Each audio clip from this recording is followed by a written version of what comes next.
आदिवासियों को जो प्रति जमीनों के ऊपर काफी खदानों के लिए ऐसा चल रहा है, उसमें आप क्या करेंगे? पहले तो आपके चैनल के माध्यम से मध्य प्रदेश, साथ ही रतलाम, झाबुआ और पूरे मध्य प्रदेश, पूरे देश के साथियों को जोहार। आज उस महापुरुष के वहां मेरा आना हुआ है मध्य प्रदेश में, जो मामा बालेश्वर के नाम से पूरे देश में एक प्रख्यात है, विख्यात है,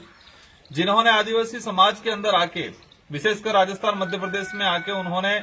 आदिवासियों को अपने हक अधिकार के प्रति जागरूक करने का काम किया और आदिवासियों की अपनी संस्कृति, परंपरा, रीति रिवाज को ही अपनाने और उन्हीं का ही आगे अनुसरण करने के लिए जो प्रयास किया था,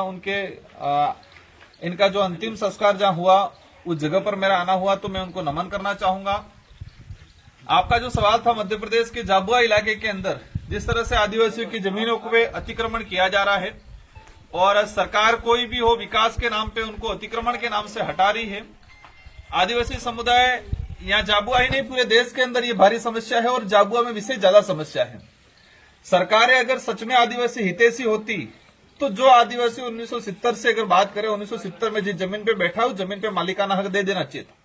हम देखते हैं नगर पालिका, नगर परिषद इलाके के अंदर, विशेषकर शेड्यूल एरिया के अंदर, वो असंवैधानिक है फिर भी लागू करते हैं।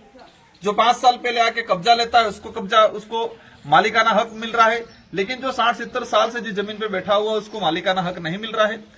तो हम सबसे पहले इस मामले में 2 रास्ते हमारे पास, एक तो सरकार को इस बारे में अवगत कराए और सरकार पे प्रेशर बना के करवाए, क्योंकि सरकार की इच्छा शक्ति नहीं है। अगर इच्छा शक्ति होती तो वह स्वयं संज्ञान लेके एक सर्वे कराती आदिवासी बाहुल्य क्षेत्र के अंदर कितने परिवार है, कितनी जमीन पे इनका कब्जा है, और जो कब्जा है उस कब्जेशुदा सारी जमीन को अलॉटमेंट कराने का काम कर लेती सरकारें, लेकिन आज तक नहीं किया गया है। वही लड़ाई मामा बालेश्वर भी लड़े थे, वही लड़ाई टाट्या भील भी लड़े थे, वही लड़ाई आदिवासी भारत आदिवासी पार्टी के हमारे जनप्रतिनिधि हम सब मिलकर भी लड़ रहे हैं।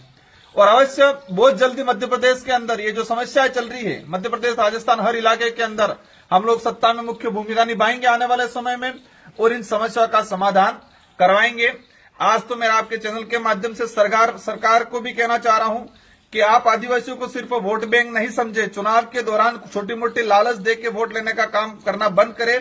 आदिवासियों की जो बरसों से चले आ रही जो डिमांड है, जल जंगल जमीन को लेके, रिजर्वेशन को लेके, अपनी परंपरा, अपनी संस्कृति को बचाने के, अपनी बोली भाषा को संरक्षण को लेके जो डिमांडें चल रही है उस पर काम करना शुरू कर दे। अगर नहीं शुरू करोगे, अवश्य आदिवासी समुदाय जागरूक हो रहा है, ये पढ़ा लिखा युवा अब समझने लगा है कि अब छोटी मोटी लालचों में, छोटी मोटी योजनाओं में आने वाला नहीं है। ये अपने अस्तित्व की लड़ाई, अपने स्वाभिमान की लड़ाई, अपने जल जंगल जमीन की लड़ाई बखूबी लड़ना सीख गया है और भारत आदिवासी पार्टी के साथ है। हम लोग आने वाले समय में बड़ा आंदोलन करेंगे मध्य प्रदेश में, विभिन्न समस्याओं को लेकर उनका समाधान करवाएंगे।